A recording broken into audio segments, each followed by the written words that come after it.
Bishop Alistair, it's been a big theme of your academic research, the context, the culture in which the Christian gospel needs to be proclaimed. Can you just tell us about some of your concerns at the present time?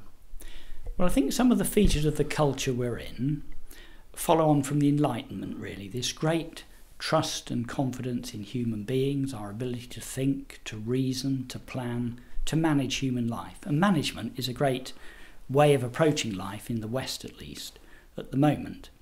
And that's linked, I think, in our present culture with a great emphasis upon the importance of the individual, human rights and toleration. Now, all those things are very important, and they're all fruits of the Christian gospel in a sense.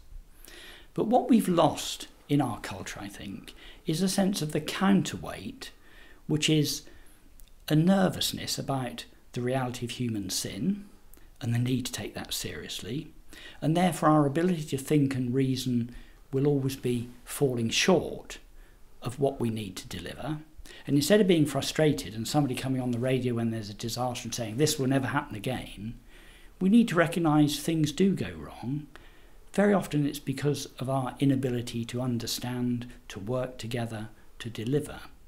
And the way of engaging with that isn't simply through better leadership or management, it's through what I would call a spiritual humility, a willingness to engage in the whole arena of forgiveness. And what does that mean? How do you make a new start? How do you don't just keep building on what you think you're doing, but sometimes have the courage to let things be knocked down? Go on. Yeah, but some of your Episcopal colleagues, the Bishop of London, for instance, has said many times that the churches have been slow at coming forward. We found it hard to find the right language to express, for instance, human sin in our particular context. It doesn't translate very easily into a kind of digital age. I think that's true, and often the liturgy that holds us together is in language that doesn't really meet with the way the modern world speaks and thinks. But actually the reality of sin is powerful. And much of the news is about things going wrong and people struggling to deal with it. And when there's a mega thing going wrong, the leadership's often saying, our hopes and prayers are with. You talk in one of your earlier books about this notion of secular human liberalism. Can you unpack that a little bit? What do you really mean by that? Something which the media collude with, you say? Well, I think it's this overconfidence that the secular, this world, humanism, human resources can deal with what this world is about. Actually, in human hearts, whether it's people trying to fall in love, pursue relationships, do things in the community, have visions about peace and justice in the world, there's something in the human heart that's much bigger than anything we can manage or organise, and is reaching out with imagination and hope against the evidence, really. And one of my great themes is we've got to learn to help people hope against the evidence. The modern world runs according to the evidence. Actually, human life is richer than what we can see, what we can measure, what we can design. And the church has got a vital role to help people have some confidence about recapturing that, running with it, accessing it. We're not going to do it through our traditional liturgies, except for the people who come and engage with those in a creative way. And what the world is really looking for is what I call prophetic leadership. We tend to do contextual leadership. We collude with the world. We say, what's going on? How can it be improved? Let's have a 5-year plan. We do mission action plans in our own diocese. What's missing is the prophetic leadership that actually says a whole lot of things we're perhaps not even looking at in the right way. And one of the things the gospel says is because we're not talking to the right people. Some folks are excluded from this. We're not listening to that perspective, particularly the poor, the marginalised, the suffering. But is the church not saying loud enough? Because you say we're colluding with this. This is not the right way. I mean, shouldn't the church be more vociferous in finding a kind of different voice to express the alternative? I think we should. I think that's what I mean by prophetic leadership.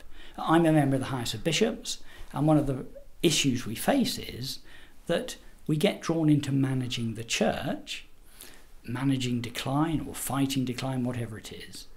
We have got a lot to learn, and therefore model to the church, about how do we read the signs of the times through a different lens, a gospel lens, hope against the evidence.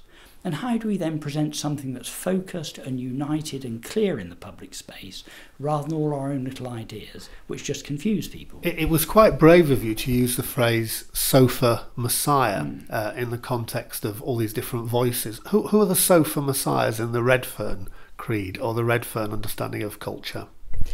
Well, the most obvious target, but I don't want to make them the only target, are politicians who sit on Andrew Marr's sofa and say, we'll sort that, and we'll sort that, and I'm the Messiah, believe in me. And the media does help us think, if we invest in one person, they will take us through. Politics has lost the rich tapestry of trade unions, local groups, all the people who contributed to a vision and its realism and recognition of the problems to face. We now have slick people with slick answers who know they can't deliver, and they don't. And yet that's what we're fed with. But it happens all the time. That's how people present themselves as celebrities. You know, I'm the best at that. I'm the best at that. Vote for me. Chuck everybody else off the programme. There's this very superficial approach to life that some people can do it, and we must emulate those simple ways of doing it. Life is very complicated. Yes, Stanley Grenz has said that it's too late to do anything about the past. In fact, it's almost too late to do anything about the present, but we need to think about the future. And again, in your book, you say Christians need to reclaim the debate.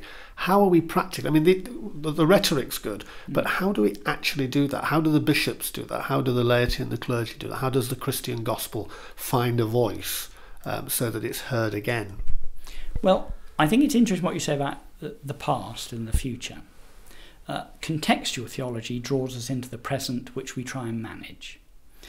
Otherwise, we try to look to the future, and everybody's trying to do that, safeguard the planet. Very important agenda. The Christian gospel is rooted in remembrance. Do this in remembrance of me. Wash some people's feet. Share some food together and be a community. Do this in remembrance. The church needs to remember more clearly and more radically what it has been made to be and how it's operated in the past more successfully, I think, than we're doing. We've got to hold our nerve on that. Stuart Headlam, the colourful 19th century priest who was a promoter of music halls and all the kind of things that posh people in the church didn't really approve of, used to say that baptism makes every baptised person a communist, because we're all equal radically. That has a political content that is explosive.